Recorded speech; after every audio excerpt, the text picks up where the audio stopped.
Radio H.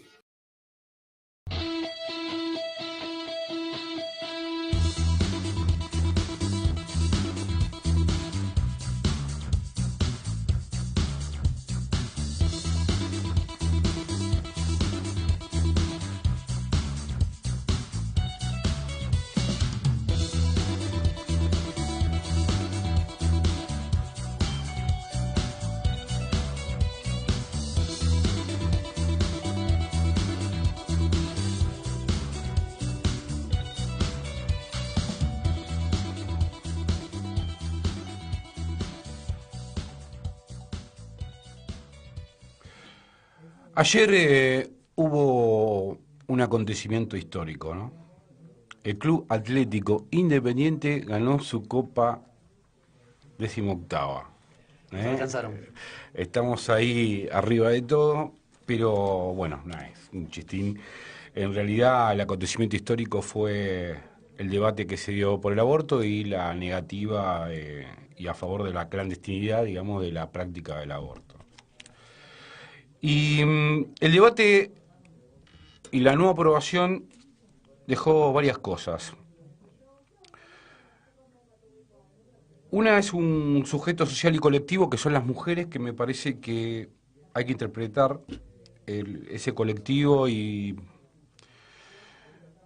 tiene que ser analizado mucho por la clase dirigente para estar a la altura, digamos, de lo que están demandando las mujeres como ampliación de derechos, ¿no?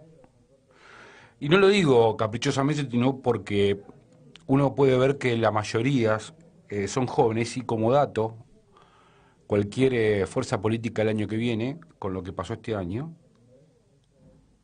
se tiene que dar cuenta que el 60% de la gente que va a votar el año que viene son jóvenes.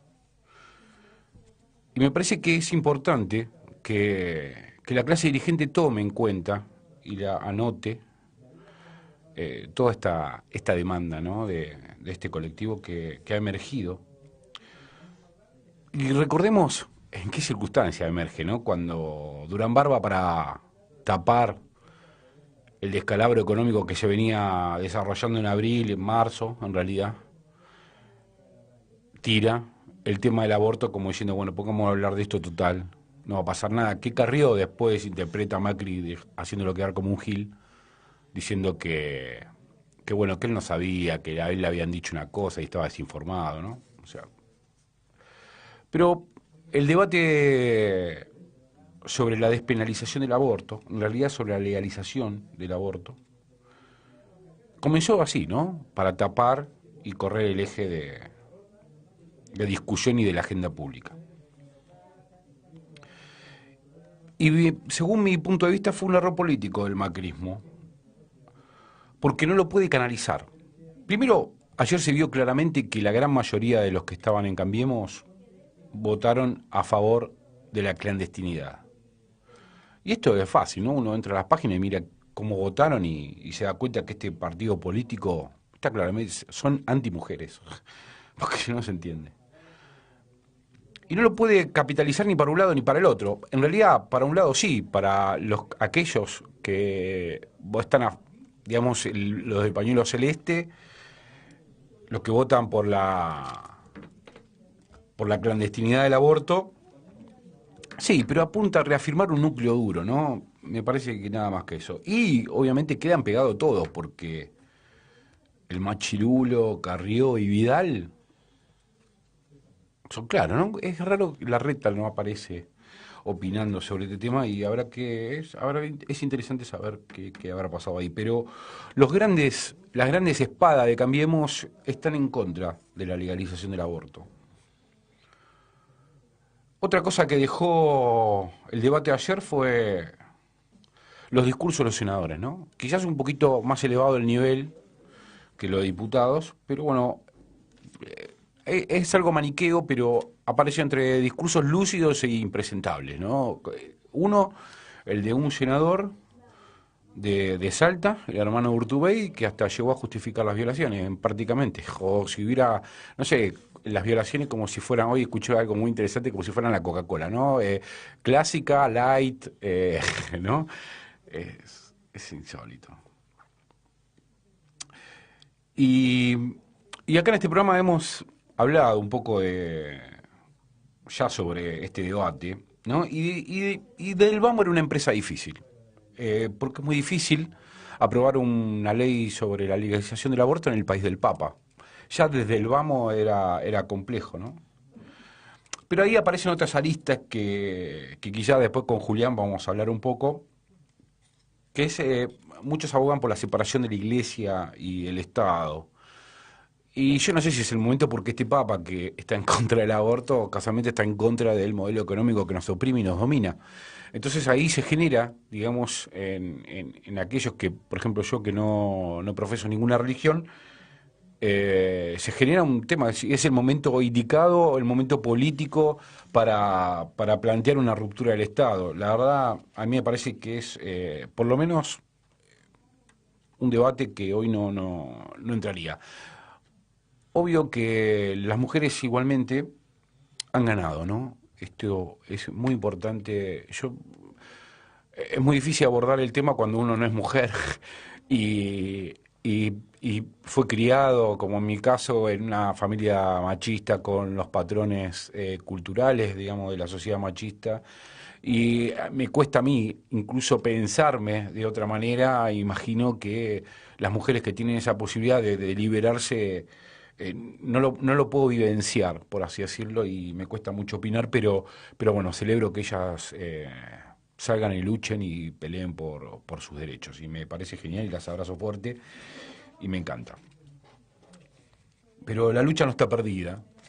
Yo creo que se ha ganado algo muy importante y el debate ya está en camino, ¿no? Esto es un proceso, pero tarde o temprano incluso los mismos senadores de Cambiemos dicen que el tema va a salir, porque obviamente habrá que ver ahora que van a colar el tema del aborto en el Código Penal, habrá que ver que viene como un código ómnibus, digamos, y veremos de qué se trata, ¿no? Ahí llegó Mariana. Eh, por otro lado, voy a cambiar un poco el tema y me voy a adentrar en el tema de las operaciones, ¿no? Y de combinadas entre los medios, lo judicial y lo político. Entonces, ahí aparece el gobierno que vive en campaña permanente, ¿no? A mí me da la sensación que vive en campaña permanente. Hace 3 años que está en el gobierno y vive en una campaña donde las promesas ya son obviamente y claramente incumplidas y siguen prometiendo, ¿no? Un poco de esto va a hablar Julián Fava hoy en el programa. Pero el relato del gobierno es un relato de oposición, ¿no? Es constantemente oposición y no se puede ser eterno en ese lugar de opositor. Me da la sensación que Macri y su banda son meros comentaristas de la realidad, ¿no? Y tampoco se puede vivir eternamente en operaciones mediáticas, judiciales y políticas. Es imposible. Entonces uno se empieza a preguntar, ¿importa la verdad? ¿No? Y la verdad que poco pareciera en esto que ya no se habla más, pero que se hablaba en un momento y estaba muy de moda, lo de la posverdad, que vaya a saber quién fue el genio que creó el término, ¿no? Entonces ahí aparece la operación nueva que se llama Los Cuadernos Gloria, que si uno se empieza a pensar, es ni siquiera para serie Netflix, ¿no? Es una película clase Z, por así decirlo. Son cuadernos que no existen, lo que existe son una fotocopia de esos cuadernos. Un chofer de un funcionario de tercera o cuarta línea y una mujer despechada. Tranquilamente en los tribunales aparece el Forum Shopping. Centeno, que es el chofer, se junta con Stornelli y Bonadío 40 minutos donde sufre un apriete, claramente. Y cuando sale, lo primero que hace, cuando sale después del apriete, es echa a su abogado y toma un abogado del Estado. Y acá aparece el primo del presidente, ¿no? Con un tipo que se declara coimero y sale libre. O sea, la verdad, me cuesta hasta decirlo. Los primeros arrepentidos de estos cuadernos están todos vinculados a las empresas de Macri. Su primo tranza el viernes con Angelici, Stornelli y Macri. O sea, Stornelli fue jefe de seguridad de Boca. Angelici es el actual presidente y fue tesorero de Macri en Boca. O sea, si esto no se ve, yo no, la verdad que no, o sea, la única forma es que te estén pinchando los ojos o ciego, no, la verdad que no, no se entiende. Y todo esto sin pruebas, ¿no? Porque la única prueba es forzar a los empresarios a que delaten no sé qué, ¿no? Entonces fuerzan, hacen la trampa y después hacen la ley. O interpretan la ley, así sería, ¿no? O sea, en realidad está la ley, debería ser hecha la ley y traer la trampa. Bueno, este tipo hace la trampa y después acomoda la ley de acuerdo a esa trampa, de acuerdo a su interpretación. Porque estos casos de corrupción aparecen varios, ¿no? Ahora aparece lo de la obra pública que financia la política. Y esto no es solamente en la Argentina, esto sucede en el mundo. En el mundo la política se financia con la obra pública, no lo vamos a descubrir nosotros. Y hay varios casos de corrupción, también están los aportes truchos. ¿Y cuál sería, digamos, la solución a esto? Bueno, el de la obra pública, obviamente, volver a lo que hacía el Estado antes, en los 70, por ejemplo, o antes de los 70, que hacía la obra pública el Estado. Entonces los privados no accedían, digamos, a la gran caja que es esto, ¿no? Y sería una solución. Y los aportes truchos lo mismo. Si el problema es el financiamiento de los partidos, bueno, que el Estado financie, porque el Estado vos lo podés controlar. Lo que no podés controlar es lo que está cuando vos dejás entrar a estos tipos que, porque recordemos una cosa, toda esa guita al negro no le sale nada al Estado. Esa guita fue evadida antes en los impuestos. Entonces pueden ponerla y dirigir la obra pública y financiar campañas y toda esta historia. Porque acá está el quid de la cuestión. Es muy difícil que el Estado vaya y pague sobre precios y todo. Primero, por la cantidad de firmas que requiere una obra pública. Y segundo, porque no necesitan. Ellos tienen un montón de guita evadida, ¿no? Y volviendo a lo de los cuadernos, también me parece raro porque para que haya un corrupto tiene que haber alguien que lo corrompe, ¿no? Y solamente acá aparecen los funcionarios y los empresarios declaran cualquier cosa y quedan libres. Entonces, si es cohecho, es claro, son dos haciendo un hecho, ¿no? Y insisto, lo de los cuadernos me parece que no, como no hay pruebas, porque la verdad carece de sentido. A Macri le encuentran empresas, le encuentran cuenta afuera, los aportes truchos tienen eh, el DNI, se conoce la persona, los planes, se conoce dónde sacaron todo. Ah, esas no son pruebas. Y por otro lado, la FIP no va a hacer nada con esto. Entonces uno empieza a pensar que está todo armado, ¿no? Porque casualmente, hace unos meses cambiaron a Bad, el de la FIP, y ahora ponen a un tipo que tiene el 98% de su patrimonio afuera. Entonces uno empieza a pensar, esto está todo pensado, esto no es casualidad, ¿no? Y la UIF, la Unidad de Información Financiera que tiene que investigar al propio Calcaterra, que dice que coimió, espía a Calcaterra, su sobrina.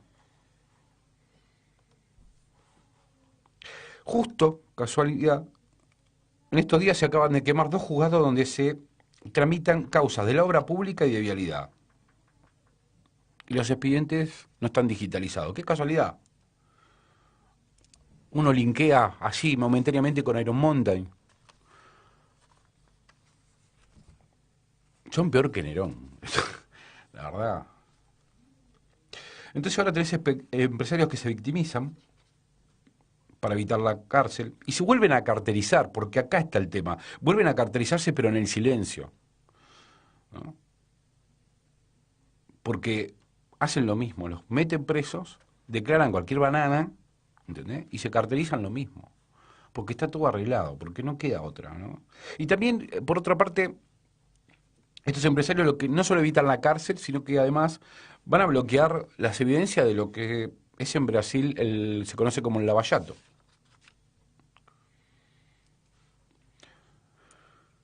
Todo esto, esta operación muestra que Macri no sabe de su primo, Vidal no sabe cómo lavó plata de su campaña política. Ahora sí, Cristina sabe todo de su funcionario, incluso del chofer Centeno, que la vio en pijama. O sea, yo, en serio, no puedo entender. ¿Se imaginan a Cristina saliendo en pijama que la ve un chofer? O Cristina diciendo, che, tomá los bolsos, dámelo, esto me falta para recaudar, o qué garrón, recaudamos poco, como dijeron de Néstor.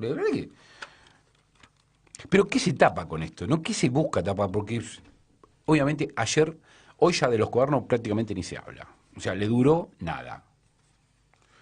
Y uno empieza a pensar, ¿por qué tapan con esto, no? Bueno, obviamente la inflación, el aumento de la nafta, la baja de salario, la fuga de capitales, el consumo cayó un 6%, pasó el decreto de Fuerzas Armadas, el endeudamiento, los aportantes truchos de Vidal, que obviamente acá hay pruebas, la caída de imagen del gobierno, la caída de imagen de Macri y de Vidal, la baja en el presupuesto universitario, esto es gravísimo. En muchas universidades no hay clases. Cayó la industria un 8%. El informe de la UCA que está por salir, o no sé si salió, que aumentó la pobreza y cayó 1.500.000 personas más en la pobreza. Y también que 280 funcionarios aún tienen vínculos con 900 empresas privadas. Pero esto, a diferencia de Brasil, no es el lavallato. Acá no hay. Como dijimos, en Brasil, los empresarios como Odebrecht, Marcelo Odebrecht está preso, una gran cantidad de funcionarios y empresarios están presos, ¿no? Y en ese aspecto no es igual que la Argentina. Acá van, declaran que pavada y salen. Y recordemos que Calcaterra, como Arribas, todo eso están metidos en este lavallato, que, bueno, se verá cómo va a salir, ¿no? Pero hay algo que sí se parece al lavallato, este caso de los cuadernos, ¿no? Y es en la proscripción política. Me parece que es el objetivo, no es una idea mía, obviamente se la escuché a Pablo Caruso a las 7:50 antes de ayer, y hoy se la escuché a Borroni en la mañana, y me parece que uno cuando busca, digamos, pruebas o realmente el sustento de esta operación, o de información, si quiere, o nota periodística o investigación periodística, se da cuenta que no hay nada, ¿no? Que está todo digitado. Hoy parece que Ollarvide lo que apunta con su declaración es abrir otra vez la causa por enriquecimiento ilícito que había él mismo dicho que no había pasado nada, que en realidad no se había enriquecido, y después fue a la Cámara encima y fue ratificado el fallo de él. Pero me parece que viene por ese lado, ¿no? Pero no solamente proscribir a Cristina Fernández de Kirchner, porque eso sería una persona. Me parece que lo que se busca es proscribir una representación política, ¿no? Un modelo de país, un proyecto político. Por ahí pasa la cuestión. Y acá no hay inocentes en esto. ¿Sí? O sea, yo creo que vamos a un escenario mucho más violento políticamente y todo hace pensar que, bueno, que ya la crisis se siente.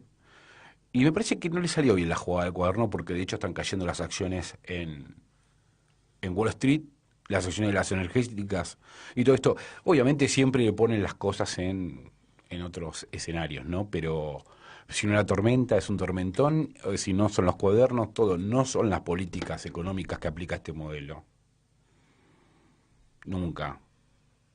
Esto es lo que nos venden los medios.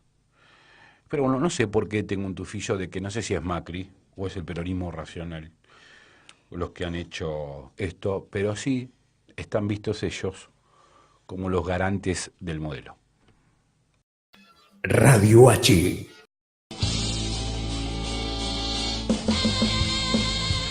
Bueno, continuamos 19:40 aquí en Radio H. Prendimos luces que estaban como apagadas. Nos hace falta porque nos falta el maquillajero, obviamente. Vos no, pero yo sí. Pero bueno, estamos al aire aquí en Radio H. ¿Cómo vieron todo lo que ha pasado en la semana? ¿Cómo vos, que sos mujer sobre todo, sí, cómo lo viste? Emocionada y y hoy tengo así como una emoción un poco rara, no sé qué palabra usar, porque no quiero que se me vaya o que se nos vaya, digamos, la alegría y toda esa fuerza que da este movimiento, esta marea verde, como la llamamos, y a la vez, bueno, preocupada. Estuve escuchando atentamente a algunos y algunas, a otros no tan atentamente porque no hace bien. Sí, obvio. A mí me gusta porque me gusta coleccionar las frases. Sí, ¿viste? me encanta. Yo espero después tu lista. Sí, sí, sí, son brillantes. Cuando publicas, digo, sí, y aparte me entero de algunas y digo, ¡ah! Hay una que Y se ahí da digo, este es el humor, Paura. voté en contra No. porque se me apareció la Virgen. Dijo Larraburu, ¿no? Que cambió el voto. El otro, No saben lo que son los pobres. tal cual. El otro que la compara con una planta, se embarazan y le da una planta para como, o sea, la comparación, bueno. De Ángel, hay uno notable que es el de Ángel, ¿usted lo vieron? Sí, sí, Por la favor. madre dijo que ella hubiera estado a favor de la No, y además legalización del dijo, aborto.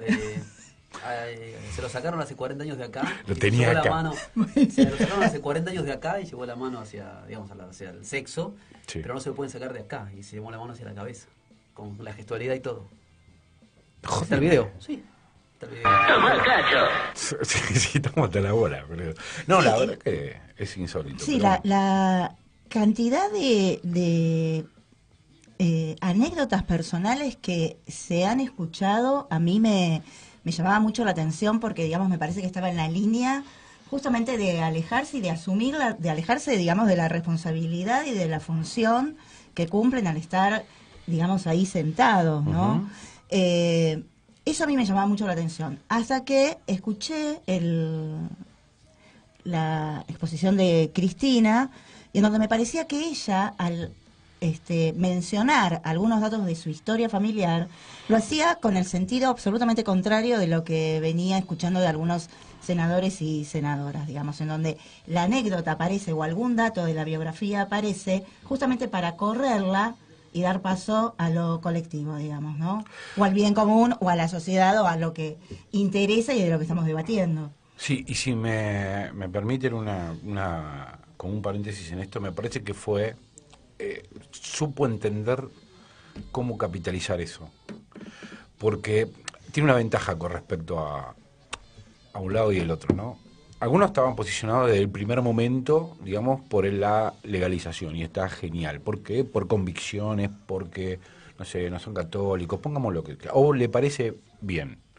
Ahora, los otros, los clandestinistas, sí, me gusta adjetivar Muy bien, eso muy con bien. la muerte.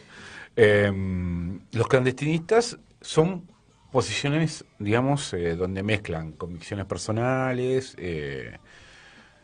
religiosas. La religión. Ujú. Y ayer miraba al tonto que es como senador de PRO. Hoy estoy muy heavy, porque estoy caliente, pero Esteban Burrich. Un farabute como vos. Sí, tal cual. Como yo no. Y Esteban Burrich tiene... Porque hay un discurso. Ayer escuchaba el programa de Nosotros los Otros, que decían, bueno, cuáles de las religiones, digamos, están a favor del aborto, ¿no? Y decía que la primera que empieza es el cristianismo, y tenía un argumento muy interesante, que dice que los tipos fueron tan hábiles en el momento de la concepción, que dijeron, en el momento de la concepción, eso que está ahí, que no se sabe qué es, digamos, que es un embrión, un feto, lo que sea, un embrioncito, una celulita, contiene idioma genético. O sea, no sé si se entiende el concepto. O sea, toman de la ciencia, digamos, algo y lo incrustan en el discurso religioso. Entonces, desde ahí justifica todo, ¿no? O sea, si hay lenguaje genético, se quiere, o sea, mezcla la genética, que es algo que no tiene nada que ver con la religión, ¿no? Al menos desde mi concepción, con lo religioso. O sea, mirá, yo no podía creer, dije, mirá, claro. Todo confirmado, todo cierto. Exacto. Y ahí tenés el tema, ¿no? Entonces, miraba el discurso y dije, claro, acá, ¿cómo este tipo puede argumentar de esta manera? Y le decía, vuelvo a lo de Cristina, ¿no? Cristina ¿Por qué está bueno lo que hizo? Porque ella era de un lado y la critican, ¿no? No habilitó el debate, Yo lo dijo abiertamente. Sí, exactamente, sí, nunca lo ocultó. Y, ¿qué pasa? Entendió, qué sé yo, y cambio, ¿no? Eso es interesante. ¿Y por qué entendió? Digo, no, exacto. Sí, bueno, es otra cosa. Pero es una lectura, digamos, muy inteligente de Cristina. Y de hecho aparece el movimiento nacional, popular, nacional, democrático y feminista. O sea, mirá hasta qué punto puede capitalizar, cosa que Macri no puede hacer, ¿no? Pero bueno, continuemos. No, pensaba en eso, me había llamado mucho la atención el tema de las anécdotas personales, quizás es algo que podríamos seguir hablando en otros programas, como negación, digamos, de la función y de la función pública. No, iba a decir esto nada más. Y Macri, digamos, diciendo quien en este momento lleva adelante, con todos los adjetivos que Gustavo nos puede aportar, la investidura presidencial. De pelotudo ese, va. Habló y dijo, Mr. no President. importa el resultado, faltaba que dijera lo importante es competir. Sí. De hecho lo dijo. Dijo en algún momento que iba a triunfar la democracia, sea cual fuere el resultado, como si fuera una elección de un comicio, como se decía en la década del 80, triunfó la democracia, ¿no? Pero me parece lo que dice Mariana es acertadísimo ¿desde qué punto de vista? Es un tema en el que yo creo que argumentar una razón del orden moral o del orden de la creencia religiosa es lícito en la argumentación. Ni hablar. Y es absolutamente lícito, también mucho más, no sé si mucho más lícito, pero lo que decía Gustavo en el editorial, digo, uno, si no es mujer, no se puede colocar en ese lugar. Y hay otras cuestiones que hacen a la salud pública que son más o menos parecidas. El tema de drogas es más o menos parecido. Muchas veces los que hablan acerca de los consumos, problemáticos o no, si no han experimentado o vivido eso, es muy difícil hablar de eso. Sí, obviamente. ¿No? Y en este caso, creo que esto toca un punto en donde, porque también lo que decía Mariana de la vivencia personal es clave, donde la política representativa se muestra ineficaz. Tal cual. Se muestra ineficaz, digo. Hay algo ahí del orden, de lo absolutamente singular, humano, también que colectivo, público, etcétera, donde más o menos diputados, más o menos estuvo ahí, qué sé yo, y en senadores hubo discursos donde se demostró eso, digamos, porque aún queriendo defender la postura en contra de la ley, digo, los argumentos no tienen nada que ver con la realidad, no tienen nada que ver con la vivencia concreta. No, de hecho, Digo, la vivencia es, no leí el proyecto, voto en contra. Eso, O sea, ese es el resumen. Claro, El botón de porque muestra. ahí yo cuando miré eso dije, mirá esta síntesis, porque a mí me pareció tan, o sea, no le importa el proyecto de si es bueno o malo, si puede ser favorable a su colectivo, porque encima es mujer. ¿Me entiendes? O sea, a mí de los 38 votos, 15 eran mujeres. A mí, disculpen, pero a mí el discurso que a mí me pareció muy interesante fue el de Pichetto. ¿Por qué? Porque, digo, es polémico, pero trató de hacer una genealogía de la relación entre el Estado y la Iglesia en Argentina. Y cómo algunos proyectos de ley en su momento, la ley 1420, cuando se funda el Estado argentino, 18 años, rompimos con... Sí, con la Iglesia del Estado. Rompimos con el Vaticano. Porque claro, ¿dónde se iban a escribir los chicos que nacían? Bueno, a la parroquia, ahora Claro. al civil, al Estado. Cuando fue la ley del divorcio, bueno, escándalo total, como decía Zabaleta hace poco, que hizo la canción de Suéter, hace poco decía, si le hubiera pegado el año pasado con una canción sobre el aborto, me estaría llenando de plata como en los 80. Sí, ¿Por qué le saca la canción y al otro año sale la ley, no? Claro. Digo, la ley de matrimonio igualitario, etcétera, ¿no? Digo, hizo esa genealogía que es pararse en otro lugar, digo, no el lugar de la vivencia personal, porque no lo puede hacer, ni el lugar de la representación. Yo no pongo a representar algo. Efectivamente estoy representando, no sé si se entiende. Sí. Represento votos, pero sobre este tema no se puede representar nada, porque se vive. Tal cual. A mí me O en todo caso se legisla, o se Exacto. pasa por políticas O públicas, sí. etcétera. Pero Sí, igualmente, Exacto. igual que hacer una otra canallada es hacer una consulta pública sobre esto. La verdad. Hay países que lo hicieron. Sí, pero Irlanda lo hizo. me parece a mí que en este tipo de derechos no se puede hacer consulta pública. Me parece que es de otro orden. Quizás incluso es un derecho humano, si se quiere, que vos Es un derecho humano, sí. puedas legislar sobre tu cuerpo. No soy muy ducho, pero me parece a mí que sobre los derechos humanos no se puede hacer una consulta popular. Ujú. O sea, o se Sí. es o no se es. No hay forma. Acá estamos hablando, porque aparte el debate pasó a ser como el aborto un método anticonceptivo, ¿no? O sea, muchos de los discursos que veo, incluso de las mujeres, pasa a ser un tema de si usa o no usa forro, ¿no? Entonces, en uno de esos me meto, porque trato de ir, o sea, estás confundiendo las cosas, ¿entendés? O sea, voy y es raro que vaya a opinar a otros lugares. Pero cuando es así, voy y pregunto, ¿y en un caso de una violación, qué onda? Y, y bueno, me dice, bueno, pero yo estoy hablando de... No es un debate sobre el anticonceptivo, acá es un debate mucho más profundo. ¿Entendés? Sobre si vos podés seguir o no. Pero tienen como el machismo incorporado, loco. ¿Entendés? Yo me quiero, si se quiere, me quiero desmachizar y esta no, ¿entendés? Lo refuerzan. O sea, y es más, ni siquiera son varones.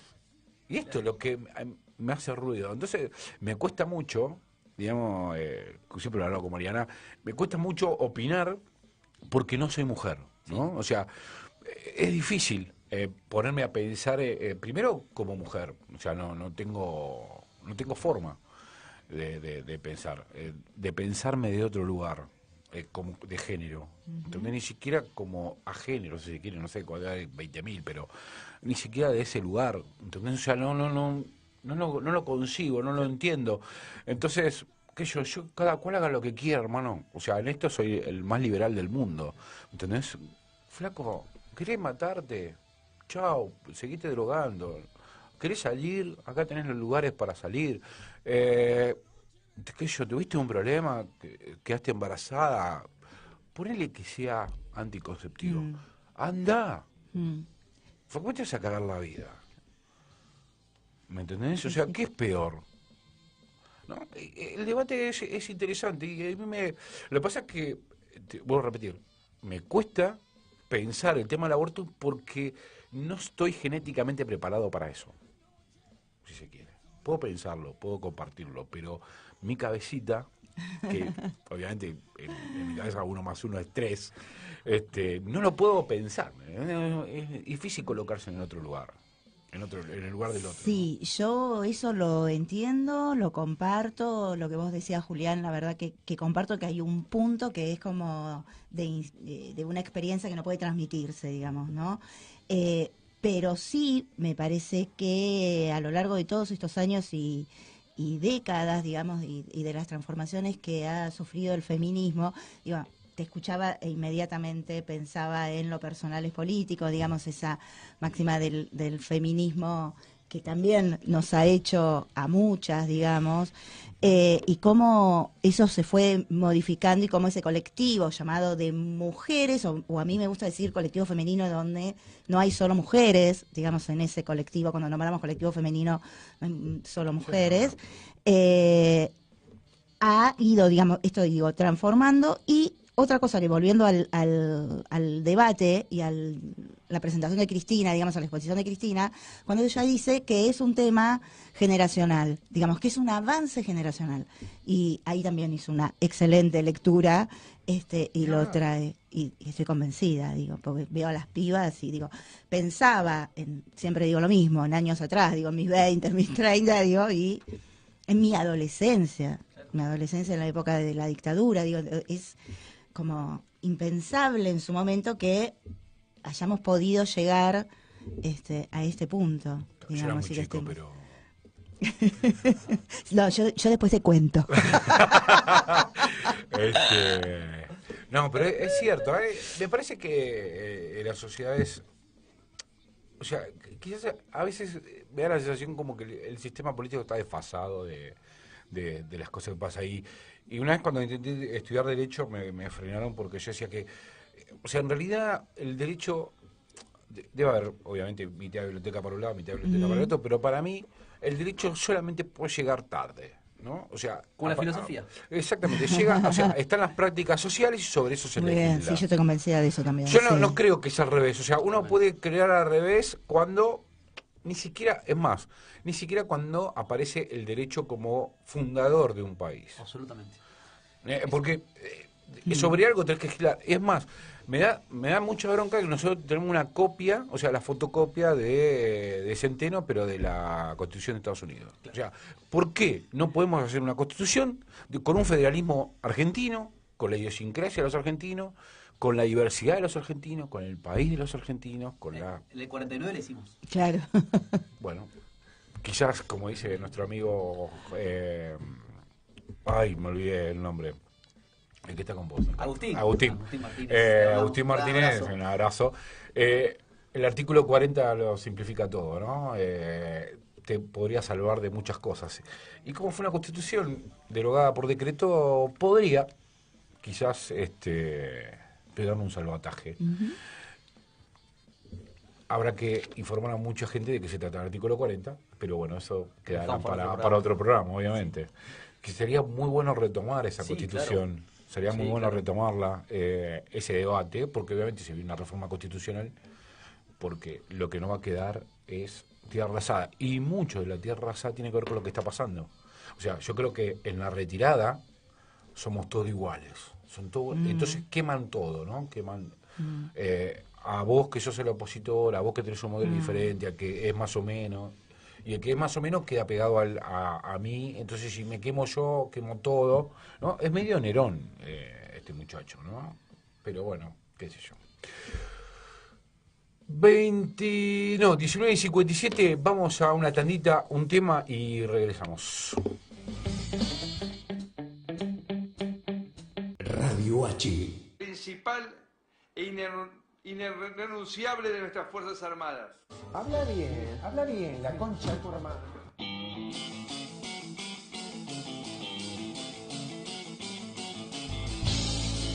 Bueno, 20:04.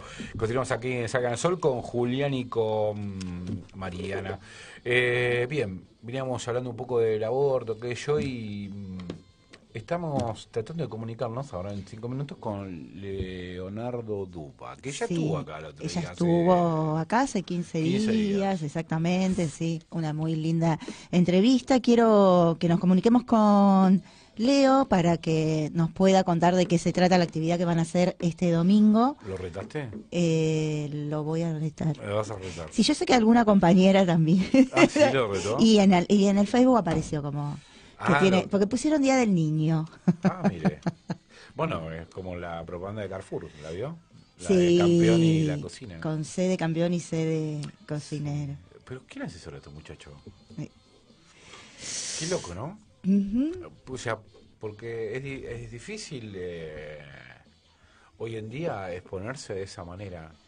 A mí me parece, ¿no? Y yo, que tengo que escribir cosas, me freno, pienso, le contaba a Mariana, le digo, a mí que me gusta boludear en Facebook, tengo que pensar muchas veces a quién estoy atacando. O quién puede sentirse atacado. Sí, es muy difícil. Que no es lo mismo. Yo siempre, a mí me gusta mucho el humor negro y tengo muchos problemas para explayarme. La red social me ha quitado esa capacidad de poder reírme como a mí me gusta. O sea, jodo, pero hay momentos que tengo que pensar que no puedo decir cualquier cosa, ¿no? Me acuerdo de uno que me hizo... una vez tiré un chiste y 30 me eliminaron. Haciendo 30 amigos. 30 de movida. Con hijo de así, ¿no? Todo. O sea, después les cuento el chiste afuera. La red social o el mensaje por WhatsApp o el mensaje de texto tienen algo como de hacer un chiste en otro idioma. Porque uno cuando hace un chiste, el chiste tiene que ver con una carga gestual, el tono de voz, un montón de cosas. Y cuando uno se comunica por las redes sociales, que efectivamente se tiene que comunicar por ese medio, eso se pierde. Entonces el tono, hasta el tono para decir algo. Exacto. Digo, no lees la enunciación. Exacto. Sí. Obvio. Claro. Claro. Digo, y en la seducción ni hablar. Digo, la seducción que es si hay desencuentro absolutamente gestual, digo, ¿cómo tratar de entablar un vínculo? Es interesante. ¿Emoticones, Julián? ¿Cómo lo ves? No, emoticones es terrible. No. Emoticones solo de caras hay. Digo, a lo mejor A mí me gusta emotiquear. ¿El dedito en B o el...? Sí, o 2 o 3, sí. claro. No, yo suelo usar... Yo creo que es un viaje de no ida puedo los explicar, emoticones, no hay que usarlos. Y yo tengo otro, el de otra el de las 2 manitos uso también, pero en raras ocasiones. ¿Las 2 manitos? 2 manitos. ¿Las que son así como aplaudiendo No, o no? después te lo digo afuera, cuando no nos veamos. Yo tengo el de Scioli que no venía así, pero bueno. Claro, el de Hablando Scioli, vos. claro. Se confunde el de Scioli, por eso. No te lo puedo hacer porque No, no está se bien, están está bien. filmando, pero hoy no puedo hablar de nada, muchachos. Estamos... ok. Y... che, quería leerle... ¿Vieron la nota de ámbito financiero de la semana pasada cuando salió esto de que se llama Los Sospechosos de Siempre? Salió sin firma. No. Después hicieron la 2. Los voy a meter un poquito después. Ok. Bien, ¿estamos en comunicación? Sí. Ok. Ahora. A ver ahí. Mira, qué lindo, qué hermoso lo que estamos haciendo, ¿no? Una improvisación. Hola, Leonardo, ¿cómo te va? Hola, Leo. ¿Qué tal? Buenas noches, ¿cómo anda, compañera? ¿Cómo va? Bien. Compañera, todo bien, gracias por llamar. No, nada. Leo, te queremos preguntar y queremos que nos cuentes de la actividad de este domingo, del Día del Niño, Niña y Niñe, Leo. Bueno, oye, a veces nos cuesta mucho de nosotros también ser inclusivos en nuestros léxicos, pero bueno. Ya sé que lo hacen, que lo están intentando, muy bien, lo tienen presente. Hago mucho esfuerzo, pero bueno, para que queremos preguntar no me sonó tan bueno. Pero, Contanos, Leo. Es una actividad que bueno, nos juntamos los trabajadores y trabajadoras de Gestara y los empleados en cooperativa, emprendimiento, en pequeños autogestionados, para festejar el Día del Niño, y nos parecía que en este contexto que se está viviendo, ¿no? de tan difícil, poder también a eso sumarle una campaña solidaria para que la gente participe. Es una actividad totalmente gratuita, abierta, y que nos pedimos que el que quiere y participe y acompañe, juntar juguete y comida para los chicos de la Escuela 49, que no es solo la 49, porque a veces, bueno, es la que, obviamente, donde pasó la tragedia, el accidente y la muerte de los compañeros y trabajadores, pero hoy está pasando en el Tito de Moreno en general, que hay muchas escuelas cerradas, y todos sabemos que en el contexto que se está viviendo hoy, los pibes mucho van a comer, y bueno, el domingo que viene es el otro, digamos, el 19 es el Día del Niño. Me parece que está bueno que podamos colaborar. Me parece que ante esta gran ofensiva que tenemos de individualismo todos los días y de miseria, generar actividades solidarias y que nos encuentren, que nos reúnan, me parece que es un buen momento para salir, siempre motivo para seguir luchando y seguir festejando, así que Muy bien. esa es un poco la idea. Es este domingo 12, decide a qué hora y en qué lugar, Leo. Es el domingo 12 de 11 a 17 en la Fundación Mercedes Sosa. Lo organizamos junto con ellos, que también accedieron a acompañarnos en el lugar. Es un hermoso patio, un hermoso lugar en Humberto Primo 378 en San Telmo. Y bueno, nada, esperamos que la gente escuche y que se pueda reproducir y participar y pasar el día en familia y entre compañeros, y bueno, tratar de juntar todo lo que más se pueda para poder acercar a Moreno, que hoy están muchos chicos allá. Muy bien. Leo, y otra preguntita que queríamos hacerte es cómo está el barrio de Néstor. Habían sufrido un corte de luz. ¿Cómo está ahora la cooperativa? Bueno, ahora sufrimos un corte de luz la semana pasada, producto de una deuda que inventó Edesur. ¿Qué inventó? De un revalúo de la tarifa de 2 años para atrás, y eso sumaba un total de 95.000 pesos. Nos mandaron obviamente la intimación de corte, obviamente no había plata para pagarla, fuimos, nos presentamos, y como bueno, el lema que quedó de las privatizaciones de los 90, ¿no? Pague y después reclame. Bueno, la verdad que ya se había perdido el día de trabajo de los compañeros de la mañana, se estaba perdiendo toda la mercadería que estaba en los freezers, en las camas, todo, así que bueno, tuvimos que salir a buscar un recurso para pagar un porcentaje de esa deuda, y bueno, y ahora vamos a ir al ENRO y a todos los organismos que hagan falta para denunciar esto, que es un robo directo a los trabajadores en este caso, porque inventaron una deuda, la cuenta estaba al día, la tarifa estaba al día, pero bueno, de un día para otro dijeron que debíamos 95.000 pesos, y bueno, la verdad que es imposible enfrentar ese número del bolsillo de los trabajadores, ¿no? Terrible, Leo. Terrible, lamentablemente. Esto lo está pasando mucha gente, por ahí a veces no se conocen porque, bueno, cuando se habla de tarifazos se hablan de los números muy grandes, ¿no? De las cooperativas que están llegando a números gigantes, que es una locura, pero también está llegando a muchas familias, muchos emprendedores que nosotros conocemos, gente que tiene que poner en su casa, hace torta, empanada, pizza o algo para poder llevar el mango todos los días a la casa y le llegan 4.000, 5.000 pesos de gas, y eso, ese hormigueo chiquitito que suma mucho, también es un robo a mano armada que le están haciendo a la gente, y también está pasando el usuario común y que no sabe dónde defenderse.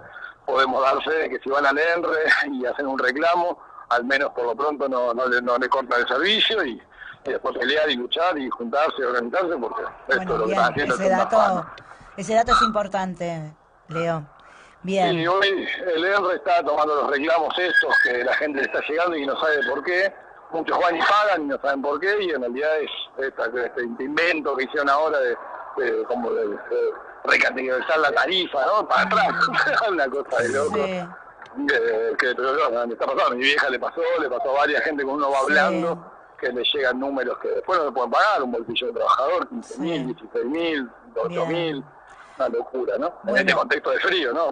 Totalmente. Leo, y por último, digo, el tema de las tarifas, como dijimos cuando viniste acá a la radio al piso, esperemos que sirva para que se unan, digamos, y juntos las fábricas recuperadas, las empresas recuperadas y las cooperativas puedan dar esa lucha en conjunto, ¿no? Sí, hoy hay muchas expresiones, espacios en colectivo donde nos estamos juntando. El tema acá es que hay del otro lado un gobierno que no escucha, un Estado que es totalmente ausente y que se están haciendo muchas acciones y muchos compañeros por ahí en forma separada, pero todos con el mismo objetivo lo estamos haciendo. Pero bueno, más allá de eso, obviamente que queremos que sea una decisión política acompañar este sector productivo de cooperativas, de emprendedores, que somos lo que digo siempre, los que sostenemos los puestos de trabajo que no quiere nadie, somos los que generamos economía social, somos los que generamos economía inclusiva, y nos parece que ese es un motivo suficiente para que el Estado pueda acompañando con la tarifa, o por lo pronto no rompiendo la cabeza como la está rompiendo, pero bueno, lamentablemente se ha ido en el Ministerio de Energía con varias organizaciones, se han sacado promesas de cosas, una cosa o la otra, y son solo promesas que no quedan en nada, y lamentablemente cuando te cortan la luz en una fábrica o en un taller o en algún lado no te dejan sin trabajar, es directa la relación, entonces lamentablemente termina yendo a buscar la plata donde sea, entre sus compañeros, solidarios, que muchos que de alguna manera o de otra generan la posibilidad esta de poder buscar la guita para pagar y seguir laburando, porque en definitiva es lo que hacemos todos los días, ¿no? Trabajar y sostener nuestros puestos de trabajo. Leo, repetí la dirección del domingo, la Fundación Mercedes Sosa. La Fundación Mercedes Sosa, que es un marco primo 378, de 11 a 17, esperamos que todos los que estén, los oyentes que estén escuchando de la radio, se acerquen con un alimento, un juguete, todo eso se va a llevar entre el miércoles y jueves a Moreno, se vamos a llevar a Suteba, que Suteba está manejando todo el tema para que le llegue realmente a los chicos y a las escuelas y a los lugares. Así que bueno, gracias por dar una mano para difundir la actividad. Gracias, Leo. Gracias, compañero. Y hablamos en cualquier momento. Seguramente. Ojalá. Abrazo, Leo. Gracias, compañero. Chao, abrazo. Bueno, así pasó Leo Dúa de la cooperativa. Espera que le vamos a acomodarle esto. Ahí está. Así que bueno, usted se tiene... hoy los voy a dejar, hoy fue cortita. Bueno, está bien. La visita. No importa. Vamos a hacer así. Hacemos un cortecito chiquito, ponemos un temita y la despedimos y volvemos. Radio H. Pero te va a perder la historia, que es linda. No te perdás la historia, que es linda, decía Carrió. Así que bueno, ¿qué análisis podemos hacer de esta hija de putés, no? Usted le puede poner un marco científico a esto. Si se puede decir que la filosofía es científica. Escuchamos a Alejandro Rosichner, uno puede decir el filósofo del régimen, ¿no? Sí. O algo así, ¿no? El ministro de filosofía. El mini Goebbels. El mini Goebbels. Bueno, el mini Goebbels es Marcos Peña, sería el asesor. El asesor, sí. Y alguna vez Kant escribió un famoso libro, La crítica de la razón pura. Exacto. Digo que ahí desarrollaba, uno por decir a grandes rasgos, las condiciones de posibilidad del conocimiento, cómo se conoce, cómo se conforma la experiencia, qué implica conocer, ¿no? Y acá vamos a hacerlo de un modo herético, una crítica de la razón pro. Ok, dale.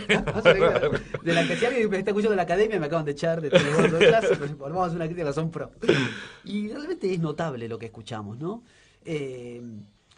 Porque son, como lo llama Alejandro Rosichner, 3 valores. Aunque a él la palabra valor le da un poquito de resquemor, ¿no? Porque, digamos, el valor tiene una carga moral, y es cierto. Sí. Lo estructura una conducta. Y tampoco dice 3 principios. Y tampoco quiere decir 3 principios. Uno tiene unos principios, después los tiene que seguir.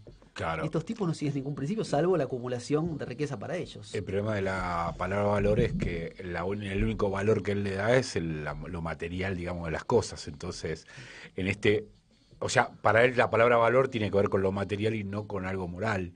Porque en realidad estos tipos no tienen moral. Claro, exacto. ¿Entendés? Son amorales. Exacto, son amorales, totalmente. Claro, quieren acumular riqueza y para eso, digo, cualquier método, No importa cuál fuere, digo. Quería mencionar algo antes de meternos con esto, Sí. que sucedió esta semana, que Milagro Sala fue trasladada Sí. a un penal en Salta, desde la prisión domiciliaria que tenía, ¿no? Digo, con un gesto claro del poder político para silenciar las voces opositoras, digo. Y tiene que ver con lo que dice Rosich también, ¿no? El individuo versus el pueblo, ¿no? Que ahí hace un... Exacto, tal cual. Exacto. Nos podemos meter ahí con ese principio. Los 3 principios son cercanía, Sí. positividad y futuro. Lo que dice de la positividad es realmente notable, ¿no? Lo que dicen estos tipos allí. ¿Qué dice de la positividad? Bueno, que, digamos, habría alguna suerte de estúpida alegría, o al menos una visión no desencantada de la vida, ¿no? Que por eso más o menos todo les da lo mismo a estos tipos, ¿no? Sí, es la visión de Macri cuando dice, si yo tengo que criticarme algo, es que soy muy optimista, ¿te acordás cuando dijo Sí, eso? claro. Ahí tenés o sea, ¿cuál es la crítica que me hago? Es que soy muy optimista, ¿no? Exacto. Tiene que ver con esa positividad. Exacto. Y allí justamente, ¿qué dicen? Bueno, el presente es un lugar en el que uno puede decir, uno tiene la sensación de que pueden ocurrir cosas buenas, pero un presente separado, absolutamente separado del pasado. Y allí meten este término que es el de cercanía. ¿Y qué es lo que dicen? Esto me hace acordar la propaganda de la famosa cerveza, que decían estar cerca es muy bueno.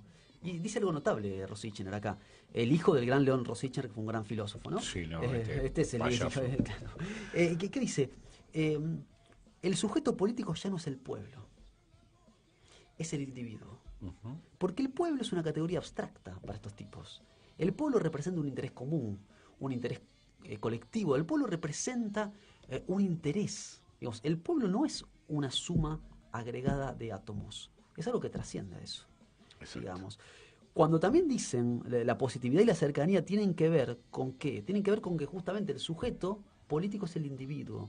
Esta es la clásica tradición del liberalismo, viene desde Locke, Sí, digo, somos individuos que nos ponemos de acuerdo entre nosotros, hacemos negocios sin la intervención del Estado, digo, porque así lo fundamenta el liberalismo, y después viene el Estado a cuidar lo que nosotros tenemos, ¿no? Un poco lo que vos decías, Gustavo, respecto de las leyes, es esto también, digo, cuando aparecen las leyes es porque hay una demanda en la sociedad. Digo, y allí la política pública tiene que ver con o pararse del lado de los que más tienen o pararse del lado de los que menos tienen. Digo, Claro. si efectivamente tengo 6 millones de personas, adultos mayores, que no tienen jubilación, implemento una política para que se puedan jubilar.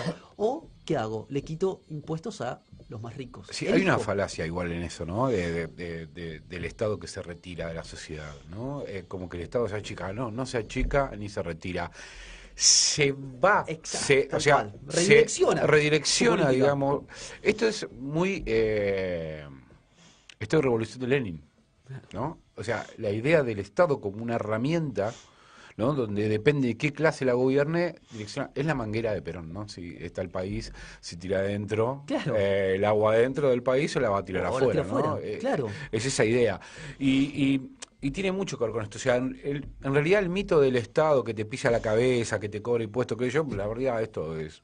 Nada, a mí me gusta que el Estado cobre impuestos y porque Sí, los puedo mejorar recaudadores un de montón de impuestos cosas. siempre tuvieron mala fama. Exactamente. Digo, en la Edad Media, en la Antigüedad, ahora... El tema es que se retira, o sea, se va, digamos, de la parte social y ¿a dónde está posicionado hoy el Estado? Bueno, en la especulación financiera, en la timba del Banco Central, en la FIP corriendo a los monotributistas y perdonando impuestos. O sea, no está retirado, sino que o sea, da la sensación de que el Estado es mínimo y es chico. Y es lo que decís vos, el Estado aparece como garante de la propiedad privada de estos tipos de sus ganancias. O sea, no está retirado, Claro. sino que tiene otro rol, es otra ocupación. Seguimos pagando el 21% de IVA. Ni hablar. Prometieron que iban a sacar ganancias. Hay más trabajadores que pagan ganancias que en el 2015. Efectivamente, como vos decís, bueno, sacaron impuestos a las mineras, que tenían muy pocos, le quitaron impuestos a artículos de lujo, ¿no? Y allí hay algo que tiene que ver también con el rol del Estado y de las instituciones, ¿no? Con lo que están diciendo estos tipos, ¿no? Me parece que esto se evidenció en el debate en el Senado y se evidencia también en la lengua política. Digo, cuando se redirecciona el Estado, efectivamente hay lugares del Estado que se vacían. Por ejemplo, el ANSES, ¿no? Se vacían lugares del Estado. Cuando se vacían las instituciones, que ese fue el gran gesto del peronismo clásico, digo, que fue fundador de institucionalidad, una constitución, el Estatuto del Peón de Campo, el IAPI, la ley de superior, de ley de universitaria, la ley Guardo, digo, fundador de institucionalidad. ¿Por qué?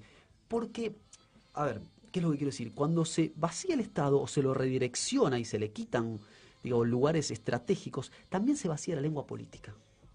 Digo, atacar una institución también es atacar los modos de pensar lo común.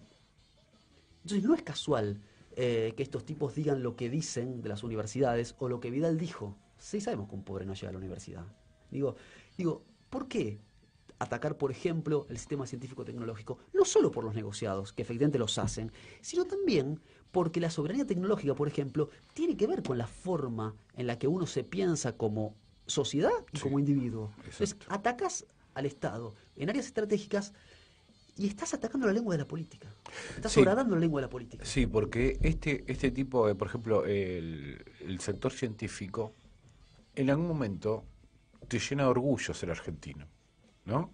O sea, si vos seguís construyendo, el otro día lo hablamos, la visión de uno que tenemos de la patria es el otro, ¿no? La construcción de ese otro. Tiene que ver con esto, si vos seguís construyendo ese otro, digamos que es un sujeto pueblo y no individuo, ¿no? El ARSAT, ¿nosotros lo vemos? No. Ahora, ¿se puede ver las mejoras que produce un satélite argentino en el espacio que vos podés? Y sí, porque vos vendés una parte y te genera aquello, depende de quién gobierne, obviamente, mejor salud, mejor educación, podés invertir en otras cosas, o en tecnología mismo, ¿no? Retroalimentando ese sector. Y hay un montón de todo lo que tenga que ver con la construcción de ese sujeto colectivo, ¿no? Es minado. Es minado porque esa construcción, la construcción de soberanía tiene que ver con sí y solo sí te pensás como pueblo y no como individuo. Totalmente. A la patria es el otro que lo hemos discutido aquí en esta misma radio con Santoro. Y yo creo que lo que le faltaba, digo, más allá que electoralmente no es como, digo, electoralmente es compleja porque implica un montón de cosas. Pero ¿sabes qué había ahí? También la patria es el pasado, es la historia. Claro. Es la construcción de lo que vos estás diciendo del pueblo, del colectivo. Es la construcción de la comunidad. Es eso también. Y es tan así lo que estás diciendo que uno se siente orgulloso, por ejemplo, si tiene el ARSAT, que muchas veces, y esto también es polémico, son más hinchas de la Argentina, los argentinos de laburantes, de a pie, etcétera, y que los propios científicos. Sí, ni hablar. ¿El científico de la primera de cambio? No, sí, donde le pagan más, chao. A volar. Claro, el año pasado o el anterior habían hecho una campaña por las redes. Obviamente yo apoyo toda la lucha de los científicos, etcétera, pero muchas veces la matriz nuestra, colonizada, yo también me incluyo, la matriz nuestra es individualista. Entonces vos te pensás como un individuo, bueno, si no me pagan tanto acá, bueno, me voy a otro país que me paga más. Entonces habían hecho una campaña en las redes donde aparecía, la cara del científico, de la científica, en un pasaporte. Y bueno, loco, así que sí, andate, si no, quédate a pelearla. Obvio. Igual se había repatriado. No, digamos, se repatriaron mil científicos. Mil y pico, sí. La campaña esta fue el año pasado o el anterior, a propósito de las políticas de Macri. Sí, obvio. El tema es que esa gente formada, mucha, en la escuela pública, en la educación pública, y después son muy valorados afuera, ¿no? Claro. ¿Y por qué uno piensa que es valorado, digamos, un científico formado acá en la educación pública cuando ellos tienen, digamos, universidades muy pagas, ¿no? Que daría la sensación de que, mirá las instalaciones que tiene acá, cuesta mucho terminar una carrera. Sí. Porque, hay que decirlo también, la educación pública, o sea, está bien, se reciben pocos, pero las condiciones en las cuales vos tenés que estudiar son tremendas. Tremenda, sí. Porque no es que te la hacen fácil, ¿eh? No es que, primero no es gratis. Pero más allá de eso, hay que ir a sentarse en el piso, en un aula con 200 personas, donde estás encima de uno, abrazado al otro, y que dijo, no escuché, no es que está tipo... Porque la idea es que, claro, que los tipos están en un atril y el tipo está con un micrófono hablando y todo el mundo habla y se escucha perfecto. La idea esta de... muy norteamericana, ¿no? Sí, claro. Del catedrático. Claro, ¿viste? Claro. Eso no existe. O sea, en realidad, la baja de la universidad tiene que ver con esto, primero, con las condiciones laborales, en los ambientes en los cuales el estudiante se desarrolla. Y sobre todo también es muy difícil la universidad argentina. No es fácil estudiar en Argentina. Y primero por el abanico ideológico que tiene. Yo que estudié ciencia política, vos mirás desde la derecha a la izquierda, ves todo. Claro. Yo, no sé, se me ocurre. Uno va al SEMA a estudiar Relación Internacional y ¿cuál va a ver? Ves la mitad de los libros que veo yo. Claro, tal cual. ¿Entendés? O sea, exacto. es muy difícil. Y además hay algo que tiene que ver con el presupuesto que le destinan los países. Los países centrales, como el mayor presupuesto en educación superior se van al grado, ¿qué hicieron los países centrales esos de Estados Unidos? Bueno, Estados Unidos es un negocio aparte, Sí. pero de los países europeos, México, Brasil, que son el top de las universidades, recortaron la carrera de grado. O sea, la carrera de grado dura 3 años. Y después vienen todos los posgrados que son pagos. En ¿Cómo? Argentina no. Las carreras de grado son muy largas. La carrera de ciencia política, ¿cuántas materias tiene? Es 36. Claro, es una vez nada. Y así las carreras de ciencias exactas, digo, tienen programas que en los países centrales del mundo, por eso son tan valorados los científicos, los cientistas sociales argentinos, etcétera, tienen carreras, materias que estarían en un posgrado en las primeras universidades de Alemania, de Francia, de Inglaterra, de Brasil, Bueno, por de eso la México. quieren destruir. Por eso la quieren destruir, exacto. O sea, la formación que vos tenés en una universidad. Claro, Yo no sabía ni cuándo era la Revolución Francesa, ¿entendés? O sea, a ese nivel. O sea, estaba totalmente desconado. Y aparte yo empecé a estudiar a los 25 años, no es que se me ocurrió antes de decir, bueno, voy a leer, no sé, Platero y yo, boludo. Ni existía eso. Yo y para mí. Platero. Yo no existía porque mis viejos no estudiaron. Con la gente que yo me juntaba cuando era chico, ninguno, digamos, fue a la universidad ni nada. Y además vivía de joda. Entonces, partamos de la base que vivía de joda, después entiendo todo lo demás. Y cuando empecé a estudiar es cuando me di cuenta, una estupidez. Me di cuenta que estaba en conversaciones y no entendía de qué hablaban. Entonces dije, ¿cómo puede ser esto? ¿Entendés? O sea, me empezó a preocupar esa situación de desamparo. Me sentía desamparado, esa es la realidad. Entonces dije, me voy a meter. Claro, después llegué a la facultad y obviamente no tenía la exigencia, digamos, yo tardé 8 años en hacer el secundario. Entonces no tenía la exigencia, no tenía la preparación. Yo en el secundario estafaba, ¿entendés? El Claro. profesor. Era otra cosa. Claro.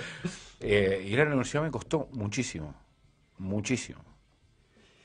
Por eso digo, muchos hablan, no sé, recién, bueno, andá vos, a ver que... Aún así, sin que alguien se reciba, pasar por allí, creo que corre el horizonte de lo real, digo. No es ni mejor ni peor que nadie, pero como decís, te abre un abanico, vos lo puedes tomar o no. Digo, eso es lo que molesta mucho. También es un fenómeno muy argentino el ascenso social. Sí, no hablar. Digo, países esos que nos ponen de ejemplo muchas veces, Alemania, Francia, Inglaterra. Alguien como vos... No que te vayas ahí, andate a Chile. A Chile ni hablar, a Colombia ni hablar. Y en Brasil mismo. Empezó a haber becas para sectores populares con Lula. ¿Y qué sucede en Brasil, en gran medida, en Colombia, en Chile, en los países de Europa? Que alguien que no es hijo de universitarios no tiene la aspiración de ir a la universidad. Digo, Argentina es un país que democratizó el acceso a la universidad. Que quitó los aranceles, es cierto, es gratis, pero quitó los aranceles en el 49, un decreto de Perón, y luego, digo... Los que ponemos en duda la Exacto. revolución del 18, ¿no? Claro. A ver, muchacho. A ver, La muchacho. revolución del 18 A ver, era... muchacho, claro. O sea, todo bien, pero ya digo, veníamos de otra cosa, veníamos de otra ¿entendés? cosa, Se sigue siendo claro. arancelada, ¿no? Claro, sigo siendo arancelada. Digo, la creación, por ejemplo, de lo que después va a ser la UTN, la Universidad Obrera, digo, era para justamente formar cuadros técnicos, universitarios, para el desarrollo industrial de la Argentina en ese momento, lo que después va a ser el CONICET, etcétera. Y está esa aspiración, digo, ¿qué les molesta a las universidades del conurbano? Donde el 90% de los jóvenes que asisten allí, en Florencio Varela, en Avellaneda, en Moreno, en José Cepaz, en San Martín, el 90% de los jóvenes que son hijos primera generación de universitarios, no son hijos de universitarios.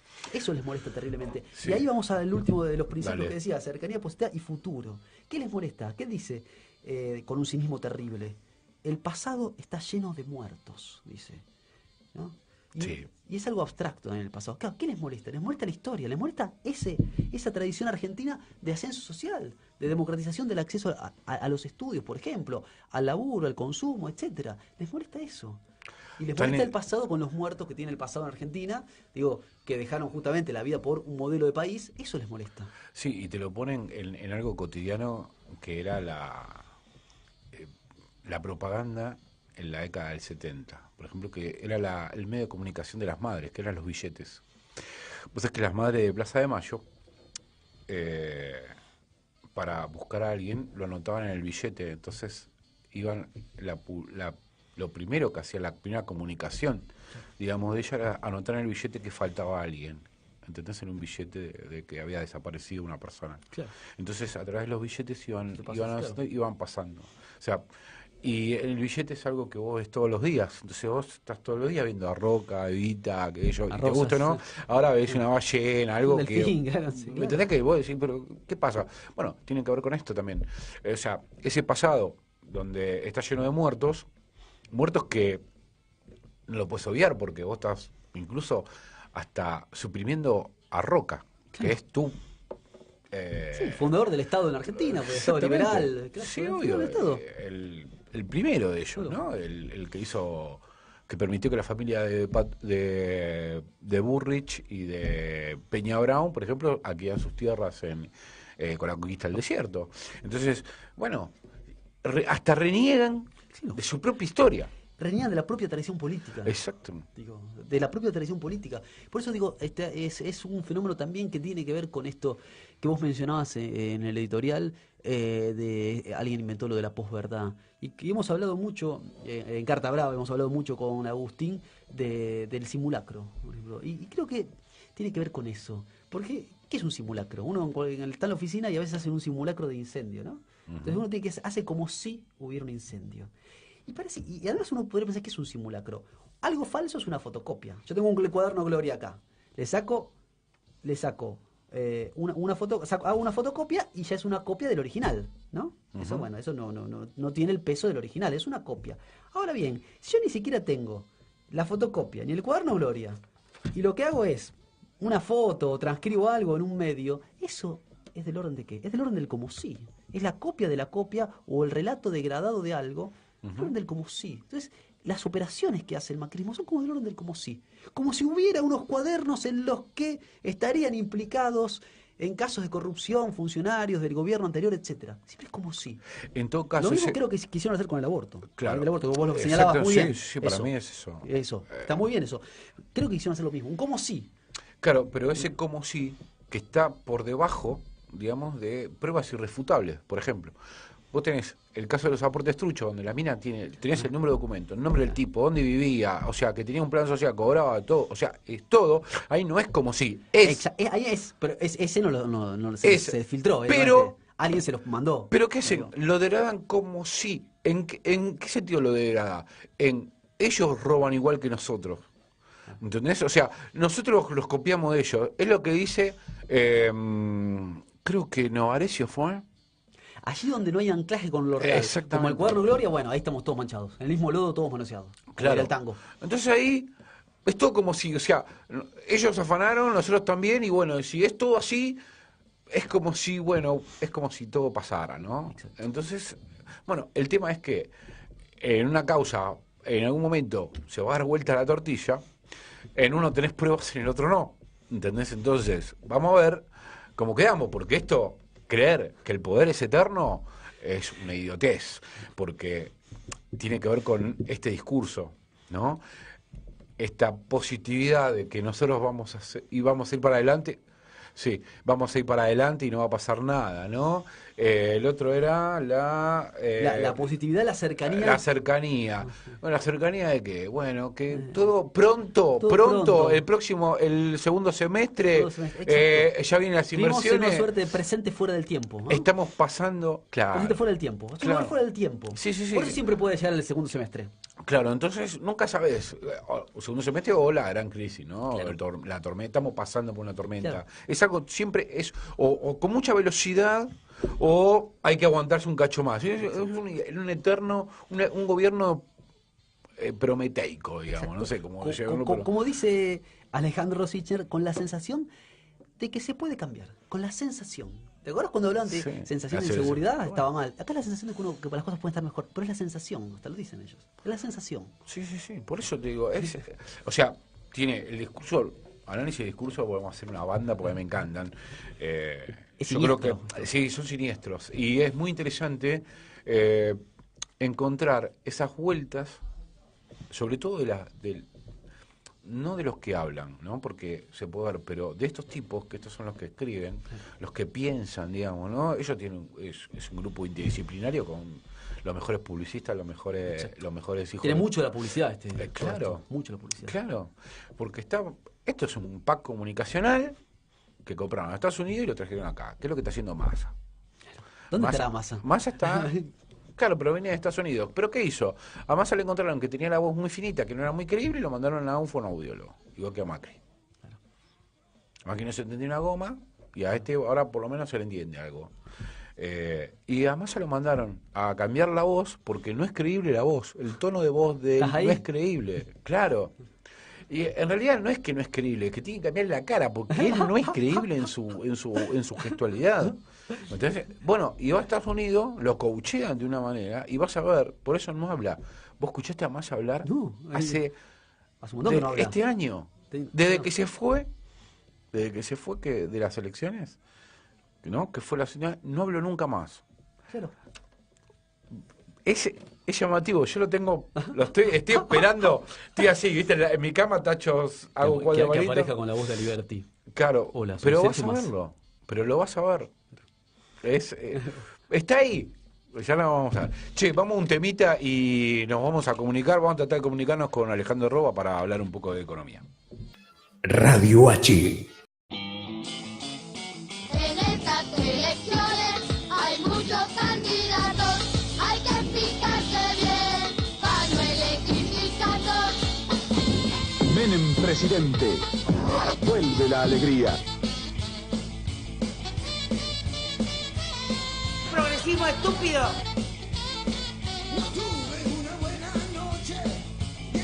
Bueno, continuamos aquí en Salga Sol, ya faltando 10 minutos, y quería leerte, mirá esto de... Quería leer una nota que se llama Lo coima lo sospechoso de siempre, a raíz de los cuadernos, ¿no? Que salió el otro día, y esto es del viernes 3 de agosto, y salió una segunda parte donde ya habían transado, pero es interesante ver cómo trabaja el periodismo y cómo deja entrever qué es lo que ocurre, digamos, con estos empresarios, ¿no? Y la nota empieza así. Le hicieron bullying a mi hijo en el colegio. O sea, afecto, ¿no? Le dijeron que vieron en la tele a su abuelo preso y esposado. Y desde ese momento no para de llorar. Y ya no estoy en el chat de las madres. Siento que se me derrumba todo. Dura, la hija de un empresario, dueño de una de las constructoras involucradas en el caso de los cuernos, le explicaba lo que estaba viviendo el abogado de la familia que acababa de contratar para la defensa de su padre. Y después sigue la nota, ¿no? Pero voy a tomar un párrafo. El denominado Círculo Rojo y Mauricio Macri nunca se llevaron bien. La mayoría de los integrantes de este grupo de políticos, periodistas, hombres de la justicia, analistas políticos, economistas de opinión, pensadores en general y fundamentalmente empresarios con influencias directas en el PBI argentino, nunca consideraron al presidente como alguien propio, ni aun cuando llegó a la jefatura de gobierno. Al que sí se lo consideraba parte fundante e influyente del grupo era su padre, Franco Macri. A su hijo, a veces se lo señalaba incluso despectivamente como el hijo del Tano. Acá está buenísimo porque denota la gran interna, digamos, entre lo que es los pares, ¿no? Y el advenedizo en la política y garca, como es Mauricio, ¿no? Mr. President. Sí. Y escuchate esta. Desde las 05 de la fría y oscura mañana de ayer, la relación entre al menos una parte importante, entre paréntesis, del Círculo Rojo y Mauricio Macri, ya no será igual. A esa hora, con una danza fantasmal, los empresarios detenidos 24 horas antes comenzaban a abandonar las oficinas de la Dirección de Drogas de la Policía Federal para subirse a los celulares y patrulleros que los llevarían a Comodoro Pi para enfrentarse al juez Bonadío y al fiscal Carlos Stornelli. Allí sería informado sobre su situación procesal en la causa de los cuadernos. Antes, en vivo y en directo para todo el país y casi en la cadena nacional, hombre que hasta ayer eran ignotos desconocidos para una gran parte del público, eran mostrados casi pornográficamente por... ¿a dónde estaba? Me perdí.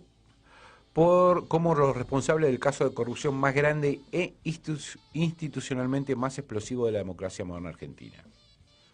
Y acá hay algo. ¿No habrá en esta ofensiva del juez Bonadío, no habrá también, digo, lo pienso a título personal, el interés, la intención de cargarse a buena parte o a un sector de los empresarios? Sí. Digo, ¿no hay algo de eso? Sí, mira esto.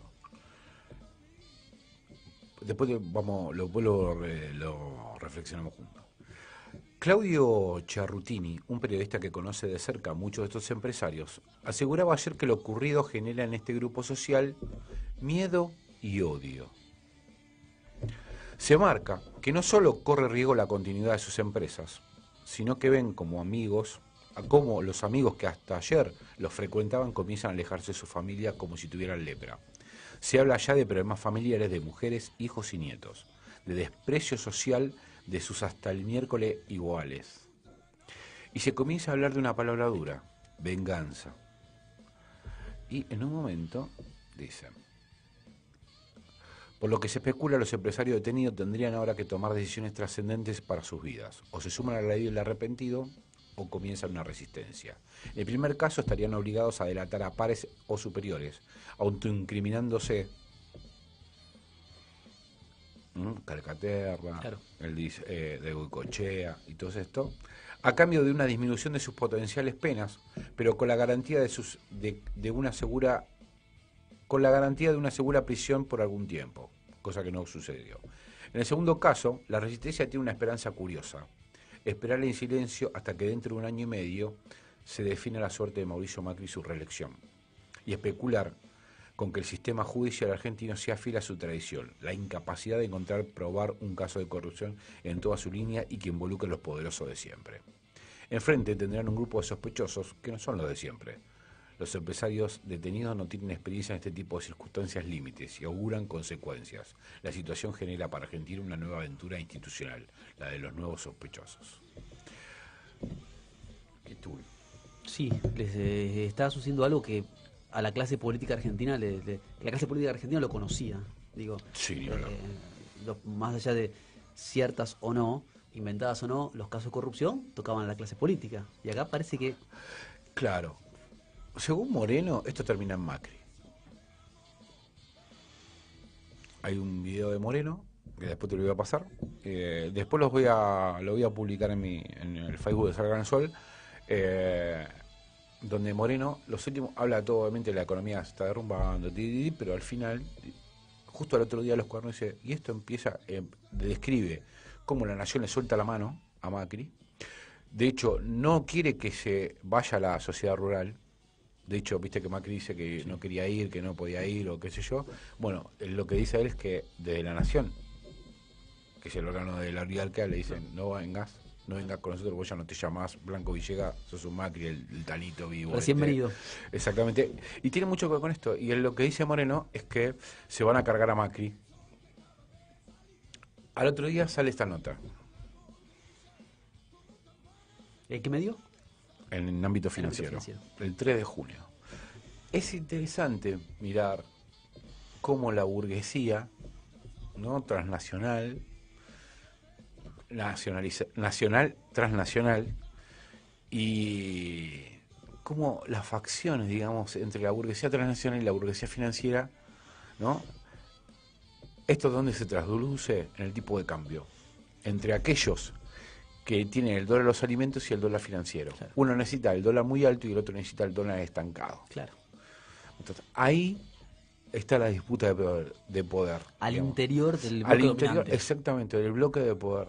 Ahora, ¿qué tendría que pasar con esto? Para mí, y sería la gran solución de la Argentina, bueno, que alguna vez, y con esto vamos a cerrar el programa, Julián, alguna vez por todas los ricos vayan presos, loco. Ojalá. Quizás esto sea más ejemplificador que meter pobres en la cárcel. En el momento de que vos metés a uno de estos presos, el de abajo te va a mirar diferente. Te va a creer un poco más y se habrá terminado eso de que somos todos iguales ante la ley, que no es así. Exactamente. La belleza, digamos, de la palabra, ¿no? Que se incumple. En la operación técnica estuvo Eugenio Martínez, en las redes estuvo Edison Burbano y ya vienen los chicos de Moliendo Teles con Mauro Gabriel. ¿Gabriel era? No me acuerdo ya el nombre. No me acuerdo el nombre de... Cristian, ¿ok? Y la chica tampoco me acuerdo. Bueno, el Alzheimer, pero bueno, sí, ahora lo veo. Julián, nos encontramos el próximo jueves. Me vino el lapsus, Rossi. Como todo, me vino el lapsus, sí. El prolapsus me vino a mí. Listo. 20:58 los dejo con la programación y nos vemos el próximo jueves. Chau.